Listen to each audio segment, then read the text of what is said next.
passer au deuxième poème, Isla y Mujer, et vous allez l'entendre. Alors, vous allez l'entendre lue par une autrice canarienne de Tenerife, Andrea Abreu, qui est une des autrices que j'ai traduites, et qui le lit avec son très très bel accent de Tenerife. Alors, c'est parti. Écoutez bien, même ceux qui ne comprennent pas a priori l'espagnol. Hola, soy Andrea Abreu y voy a leer un poema de Pedro García Cabrera que lleva por título Isla y Mujer. Isla y mujer. Hacia arriba tus días trepadores, tus prisas cenitales, tus montañas escaladoras de águilas y nubes.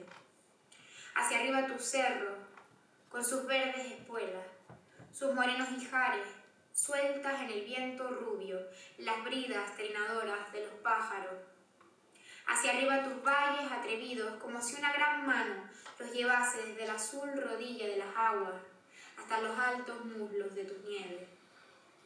Romería de piedra enamorada desde el mar a la cumbre.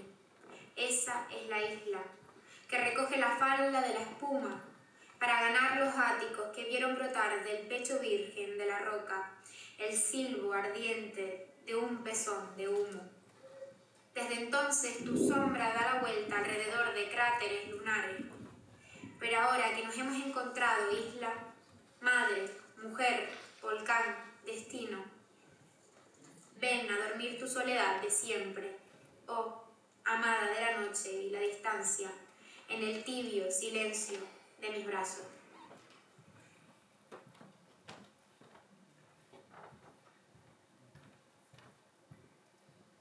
Est-ce que dans le public vous voulez réagir très brièvement, juste qu'est-ce que vous avez compris à peu près, juste à l'écoute.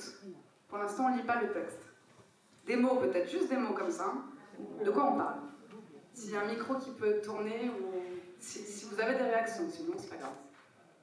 Moi je n'ai compris les éléments, par le ton, le rythme de sa voix, les éléments qui submergent tout, quoi. Elle a l'air d'être fascinée et en même temps, pas apeurée, c'est trop fort, mais quelque chose de cet ordre-là. Je n'ai pas tout compris. Fascinée, apeurée, ou en tout cas, voilà, les éléments. Autre chose sur le sujet, sur le ton? Non?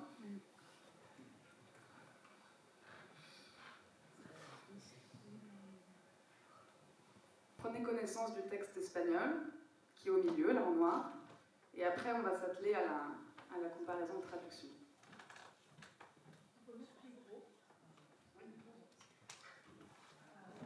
Ah.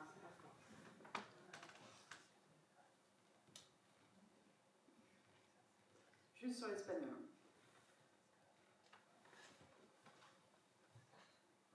Oui, la couleur.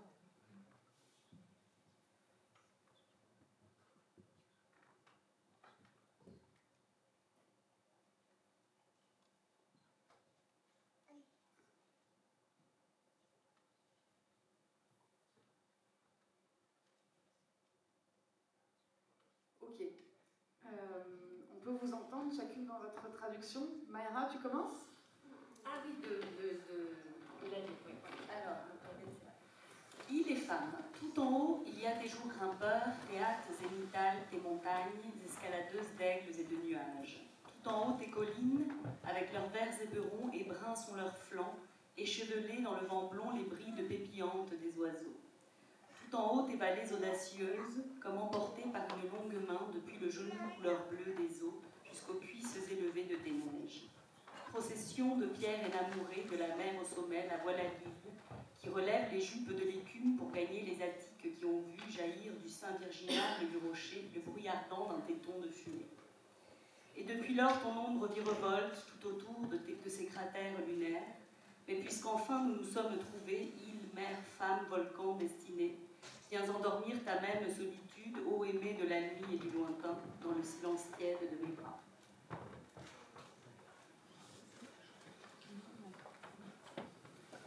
Tout là-haut, tes journées ascensionnelles, tes hâtes zénithales, tes montagnes escaladant les aigles, les nuages. Tout là-haut, tes sommets, et là leurs éperons verts et leurs flancs bruns, alors que sont lâchés dans le vent blond les brides tout en trille des oiseaux.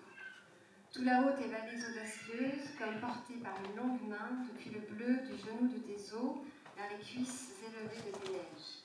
Pèlerinage de pierres amoureuses de la mer à la cime, voici l'île qui retrousse la jupe de l'écume pour rejoindre les pinacles qui virent jaillir du sein vierge de la roche l'ardent sifflement d'une pointe de fumée.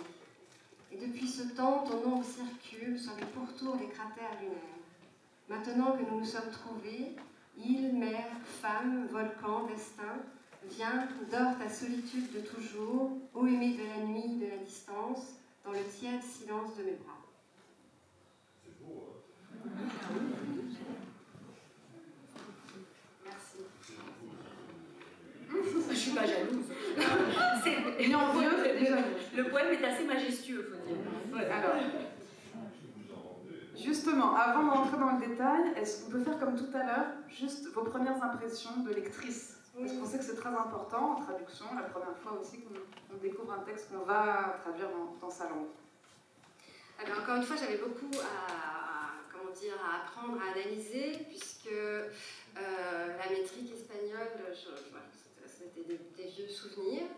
Donc, arriver à compter les pieds correctement, et donc identifier que c'est des pieds, c'est des vers de 11 pieds, en décasyllabes, sauf un. Déjà arriver à faire ça, à voir s'il y a des rimes ou pas de rimes. Et puis là, ce poème peut-être plus que l'autre, le relire beaucoup, plusieurs fois à haute voix, pour les sonorités. Parce que dans l'autre, dans chaque poème, il y a évidemment c'est le son qui compte, mais il m'a semblé que dans celui-là, c'était particulièrement le cas. Et après, effectivement, comme je disais tout à l'heure, là, c'est une écriture sous contrainte, puisqu'il faut qu'on respecte. Alors déjà, il y a un choix à faire. Si c'est en 11 pieds en français, est-ce qu'on va aller vers du décasyllabe, de l'alexandrin? Bon, là, j'avoue que j'ai un maître en la matière, quelqu'un avec qui j'ai travaillé il y a longtemps sur un autre texte, Jacques Ancet, qui est un traducteur de poésie, qui lui traduit systématiquement en décasyllabe. Comme j'ai beaucoup d'admiration pour lui, je suis allée directement vers le décasyllabe. Voilà. Et en fait, l'écriture sous contrainte, c'est assez rare que j'ai l'occasion de le faire. C'est vraiment très ludique finalement. Et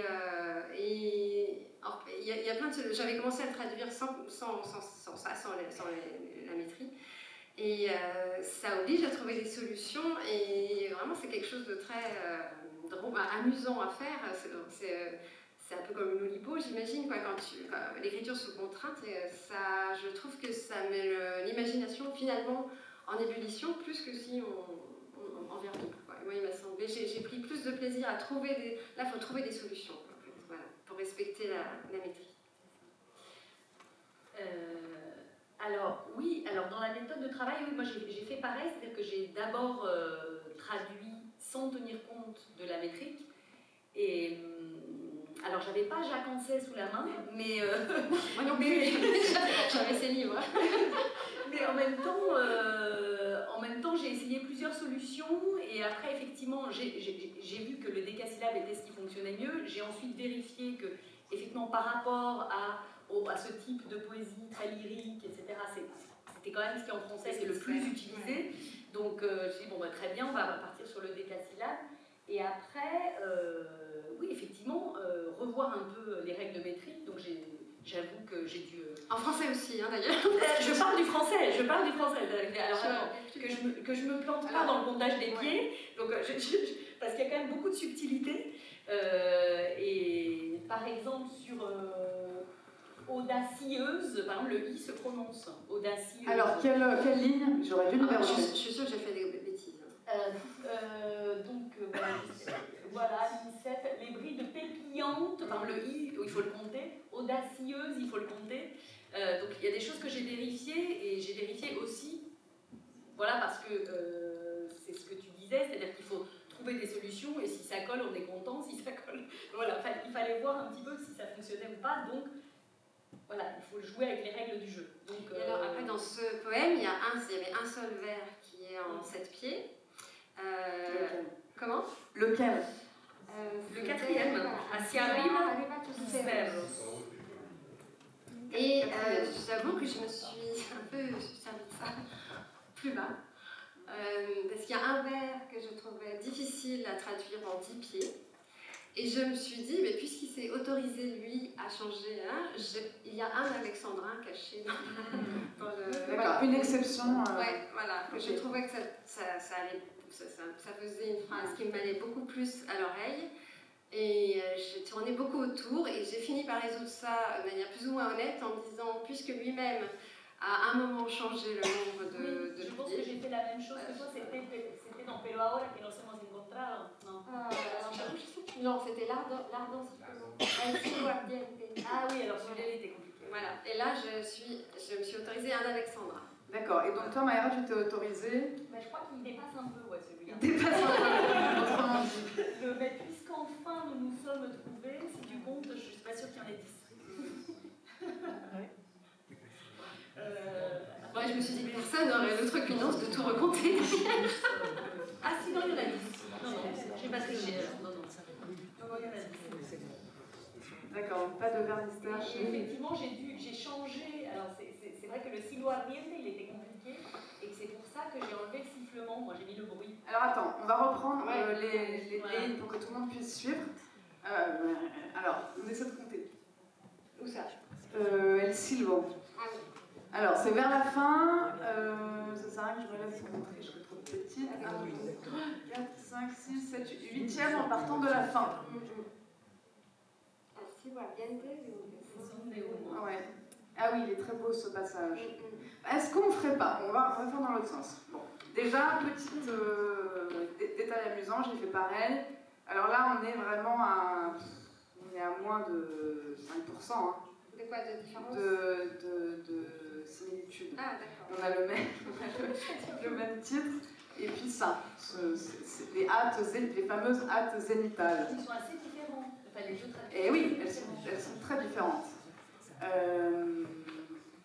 Alors, je voulais faire ça par thème un peu, parce que pour qu'on puisse tous suivre, commençons par des choix lexicaux. C'est un peu saucissonner le texte, mais c'est quand même passionnant. Donc après, on fera des phrases plus longues dans leur ampleur. La procession. Romería de piedra enamorada. Procession de pierre énamourée de la mer au sommet, chez Maëra, et pèlerinage de pierre amoureuse. Pèlerinage de pierre amoureuse, procession de pierre énamourée. Alors, est-ce que c'est vers le milieu, donc R majuscule dans la version originale? Vous suivez? Oui. Ok. Est-ce qu'on peut déjà juste s'arrêter d'une perspective lexicale et qui est forcément traversée par des questions de sonorité, d'esthétique, de rythme? Si vous vous souvenez, alors ça aussi, pour ceux et celles qui ne traduisent pas, se replonger dans ce qu'on a fait, c'est pas forcément évident, si on ne tient pas un journal de traduction. C'est à retrouver le fil de j'étais partie de ça et j'arrive à ça et pourquoi. Et quand on le fait un mois après, c'est je ne sais plus. Alors. Bon, ouais. Alors juste, je peux faire une petite remarque sur l'ensemble. Finalement, ce qu'on disait tout à l'heure, j'étais restée plus près du texte. Et là, j'ai l'impression que je me suis plus éloignée un peu. Voilà. Donc c'est pas le fichier qui va lâcher. Alors par contre, en pèlerinage... Parce que qu'est-ce que c'est ça, l'Omélie en Espagne? Là, on est aux Canaries, on n'oublie pas où on est. Oui, c'est les fêtes... Les fêtes votives. Les fêtes votives. Alors évidemment, fêtes votives, c'est un petit peu compliqué, peut-être. Je sais même pas, ça se trouve, vous n'y avez pas... Vous l'avez évacué tout de suite. La fête votive. Qu'est-ce qui était important là, alors, pour vous? Non, si on parle de fête votive, c'est procession qui est juste. Ouais. D'ailleurs, j'avais une question, je ne sais plus pourquoi. J'ai passé la tête. Ça doit être une sorte de montage. Je pense de sonorité. Romería no es una palabra religiosa en el sentido de procesión o de peregrinar. Romería es... Merci. La romería, c'est pas un mot tout à fait religieux. Ça peut être une fête votive, je viens de l'apprendre, mais la romería, c'est aussi dans un sens beaucoup plus large. C'est la foule, en fait. Moi, j'ai vu quand même une référence à la Grèce. Parce que dans ce contexte. C'est pour ça que là vous dites qu'il n'y a pas de référence religieuse, mais quand même, on est dans la cumbre, on est, voilà, on est quand même dans un... Los Áticos, je me suis longuement interrogée. Alors, moi, Los Áticos, je les avais lus dans... Parce que c'est rare ce mot quand même. Oui. Et en fait, je l'avais eu dans... J'ai vu affaire à ça dans Ramón de la Serna. Ok. Il utilise plusieurs fois ce terme, mais le contexte est complètement différent. Donc, comme juste... c'est pour ça que je me suis...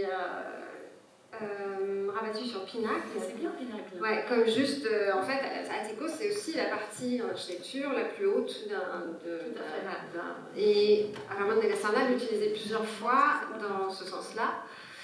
Et je me suis dit qu'ils étaient plus ou moins de la même période et que c'était peut-être pas complètement à côté de la plaque de l'entendre comme un... Oui, puis Pinacle, ça laisse cette ambiguïté aussi. Enfin, voilà, il y a une polysémie qui est intéressante. Ouais. Bah, moi, c'est pour ça que je suis restée très très proche du texte, là, pour le coup, parce que j'ai eu peur de prendre des risques. Je dis, bon, on va rester... mais du coup, on n'a pas... Mais donc, la dimension religieuse, je pense qu'elle y est quand même un peu, non? Il me semble que une fête votive, c'est juste une fête. Tandis que là, il y a l'idée d'ascension. Que ce soit païen ou chrétien, ou religieux d'une manière ou d'une autre, il me semble qu'on perd l'idée d'ascension si on ne retient que l'idée de fête et de foule. En tout cas, du partage. C'est un texte très court, donc on le fait, on y revient, on y revient. Alors, s'il faut... C'est difficile de... Je crois qu'on l'a eu un mois avant, le texte, mais évidemment, on ne traduit pas pendant un mois. Donc, on va traduire, on va faire une première version, puis on va laisser, on va y revenir une semaine après, mettons, et on va y passer, je ne sais pas, peut-être 1 heure, 2 heures. Non, c'est difficile à ouais, c'est difficile à quantifier. Surtout, il y a le temps où on y pense quand même en faisant autre chose. Voilà. Oui. Donc c'est ouais, j'aurais peut-être mis bout à bout, je sais pas, ça fait peut-être une journée entière, je dirais.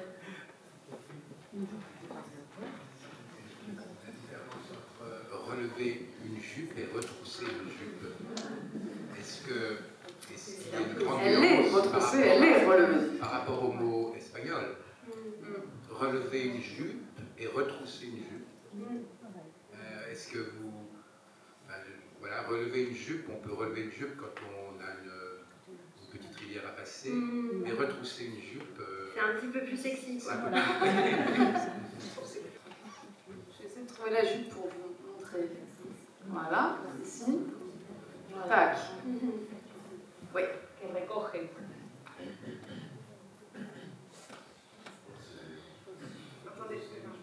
En fait, ce qu'il y a, c'est que juste avant, il y a les cuisses. Altos. Voilà. Et que là, on a mis la même chose, ce qui est assez étonnant. Les hautes cuisses. Les hautes cuisses élevées. Oui. Est-ce que je peux parler à votre place? Les hauts de cuisse, c'est ça le problème. Oui. Les hauts, c'est-à-dire c'est quoi le problème? Bah le poulet. Le haut de cuisse. Non, puis même c'est moche quoi. Les hautes cuisses, effectivement, ça fait... Non, je trouvais les hautes cuisses, c'était compliqué à garder. Ah oui. Je pense que ça ne marchait pas en termes de comptage de pied. En plus. À mon avis, ça ne marchait pas. Je peux dire une chose aussi. Je voudrais revenir sur ce qui a été évoqué tout à l'heure avec El Silbo et le sifflement, argument que tu as pris très juste pour trouver un rythme avec bruit. Mais j'ai devant les yeux le documentaire que nous avons vu aux Assises traduire la musique qui s'appelle Sinabadio, qui est un documentaire sur la langue sifflée des Canaries.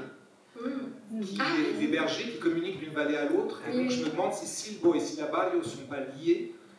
En tout cas, dans un paysage visuel et sonore, pour moi, ça va ensemble. C'est pour ça que ce sifflement me paraît indispensable.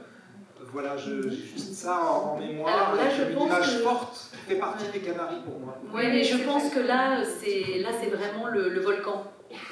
Oui, voilà, là, c'est le volcan. Non, mais c'est vrai qu'il y a... J'ai vu ça aussi, effectivement. C'est presque une langue. En fait, ils communiquent. Ouais, c'est ça, ils communiquent en sifflant. Par sifflet, quoi. Oui. Mais cela dit, je l'ai vu après avoir fait Oui, non, mais là, il ne parle pas du tout de ça. Hein. Là, oui, mais c'est dans les Canaries, je veux dire. Là, le téton de fumée, c'est vraiment le jaillir du sang Alors, le téton. de la roca et le silvagine de impression de uno, là, il parle vraiment d'un phénomène naturel du volcan.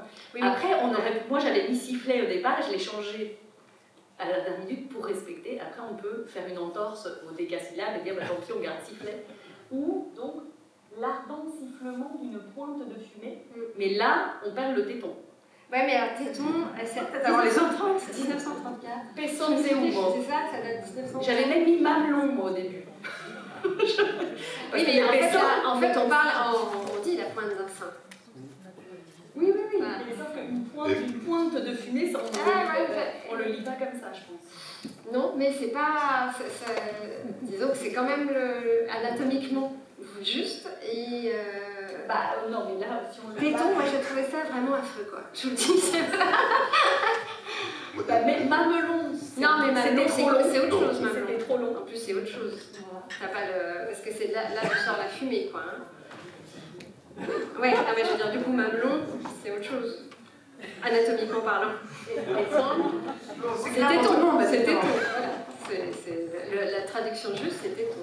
Mais comme on est effectivement, et le pecho, donc on est dans le sein, etc., donc effectivement, pour là, c'est clair que le pecho, moi, il me semblait qu'avec le sein au-dessus, on pouvait faire... Je ne voulais pas mettre téton. Ah non, téton, non. Parce que c'était un moment que tu trouvais vilain ou tu trouvais que l'image était trop poussée? Non, l'image corporelle.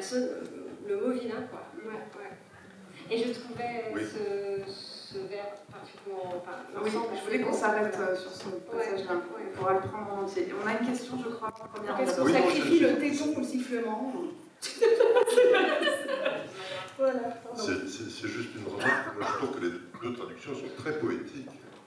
Il y a un mot qui me gêne. Et c'est un mot très simple, c'est tous cerros. Oui. Alors, je vais dire pourquoi. Cerros, parce que traduit par Maïra, c'est colline. Mais colline, ça va pas très bien avec éperon, quand même. Non, j'ai cherché. Et je me demandais, on me dit que c'est peut-être un localisme, mais en français, on a le mot serre, S-E-2-R-E. Le cerf. Oui, mais là, on perd un pied. Les âmes des grands cerfs. Non, mais ça marche pas non plus. Alors, ça marche pas. En fait, j'ai pas mis colline parce que je trouvais que tout en haut. Non, ça ne va pas. Et puis, j'avais aussi le paysage de Tenerife en tête. C'est quand même pas. C'est très. C'est vrai que c'est bizarre. T'as des collines. Les collines, elles font un peu. Non, elles collent pas avec l'ensemble. C'est vrai. Mais c'est vrai que montagne était bien, donc sommet, c'est bien. Je sais pas si c'est bien, mais c'est ce que. Des monts, mais les monts, c'est pas terrible. Bon, cerros, est-ce qu'en Amérique latine, on s'en sert un petit peu aussi pour... Non, c'est ta... Parce que, d'après ce que j'ai compris, dans le canarien, il y a un peu d'inspiration. Il y a aussi des traces de l'Amérique latine. Donc, je suis partie sur l'idée que peut-être c'était un des mots qui venait un peu derrière et qui ça voulait pas dire colline. Non, ça veut dire montagne. Ouais. Non, c'est juste que montagne, c'est déjà utilisé juste avant. C'est pas exactement montagne, c'est un peu entre les deux quand même en fait. C'est pas de la haute montagne, mais c'est plus haut qu'une colline. Voilà. C'est les mots. Bon, sur quel sommet, ça fait le sommet des collines. C'est mieux que mon. Ah, on a une proposition, apparemment. Les cimes. Alors oui, mais j'ai l'impression que ça part ailleurs, il y en a d'autres là. Il y en a, tout là-haut, des cimes, pareil, on perd un pied. Il faut trouver autre chose. Tout là-haut, 2 cimes. Non, mais ça n'a pas envie. Tout en haut, ouais. Alors il y avait aussi une histoire de bleu du genou, de genou bleu, etc. Est-ce que ça c'était compliqué? Parce que ça, je trouve compliqué en fait. Moi, j'ai ajouté couleur. Je le retrouve. Voilà. Qu'est-ce que c'est? Est-ce que vous pouvez expliciter de quoi on parle en fait là? Tac. En fait, il y a cette image. Ici.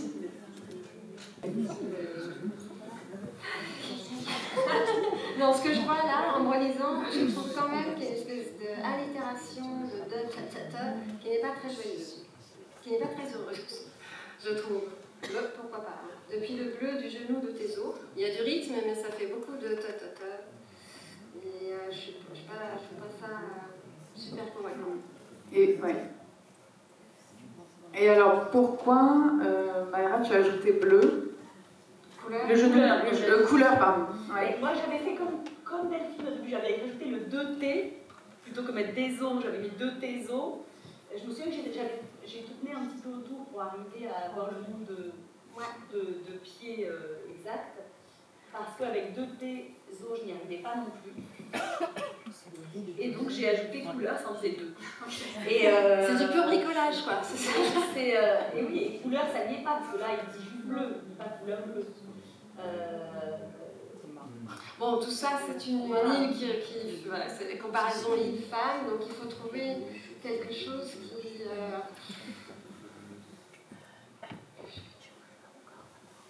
Parce qu'en espagnol, c'est depuis le bleu genou des os, ou des os, pardon, depuis le bleu genou des os. Voilà. En traduction littérale, d'accord. Donc en fait... Le bleuté, on aurait dû dire peut-être. Le genou bleuté? Le bleuté de... Ou le bleuté de ton genou? Non, le genou bleuté de tes os. Ah oui. Et après, le titre, ce sont les titres du poème.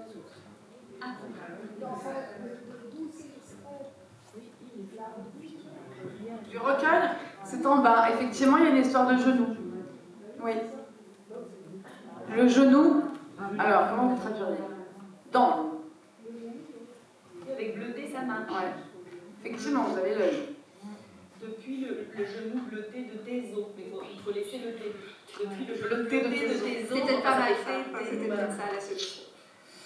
Oui. Alors, là, on avait la mano. Est-ce que vous vous souvenez de ce que vous avez fait Où ça, tu dis? La grande main, la longue main, ici. Là, tu vois, j'ai mis en gris, hop. Oui. Pourquoi on a mis longue plutôt que grande? Ou autre chose. C'est juste que cette longue main, qu'est-ce que vous avez vu en choisissant de traduire par emporté par une longue main, comme porté par une longue main? C'est voilà, une question. Bah, c'est pas mal, c'est toujours en partie en tout cas des problèmes de musicalité. Grande main, bon c'est pas faux, mais d'abord on dit souvent qu'on a des longs doigts, des longues mains, donc on ne s'éloigne pas du sens. Et je trouvais quand même plus musical, tourné comme ça. Il n'y avait pas 1000 choix finalement quand même immenses. Enfin voilà, tu vois pas, il n'y avait pas tant de choix que ça. Oui, parce que c'est pas du tout la même chose. La longue, c'est effectivement, ça peut être dans l'épaisseur. Alors la main, moi j'avais cette idée que peut-être que ça ajoutait au geste de porter, parce que ça va du bleu des eaux, donc de la mer, porter jusqu'au cuissé, jusqu'en haut du vol, enfin des montagnes, de la montagne. Peut-être que ça me paraissait plus visuellement juste pour l'eau, pour le courant. Ouais. Est-ce qu'on a envie, une ou deux autres, soit vous les jouteuses, soit le public. Sur ces 4 vers, la métaphore est la métaphore d'une caresse, en fait. Et donc, on comprend que la longue main est à la dimension de la montagne. Oui, non, mais c'est vrai qu'il y a cette idée de l'île et de la femme, la comparaison, et comme si la main caressait l'île, comme elle caresse une femme du genou à la cuisse. Oui, tout à fait. Ouais, elle apparaît bien là dans les deux traductions comme métaphore audacieuse, en fait. Ouais. Est-ce qu'une dernière remarque sur ce que vous avez vu qu'on n'aurait pas encore traité, ou je sais pas. J'aurais trouvé amusant d'avoir la traduction automatique et virtuelle qu'on peut trouver si on donne ce texte. Qu'est-ce que ça nous donne? Oh, ça ne nous intéresse pas beaucoup. Non. On préfère travailler entre humaines. Oui, mais il faut plutôt, je pense, évacuer. Pas intéressant, pas de la traduction. Oui, ok. Bon, bah, je crois qu'on va se quitter là. Merci beaucoup à tous et toutes, et puis surtout à Delphine et à Maria.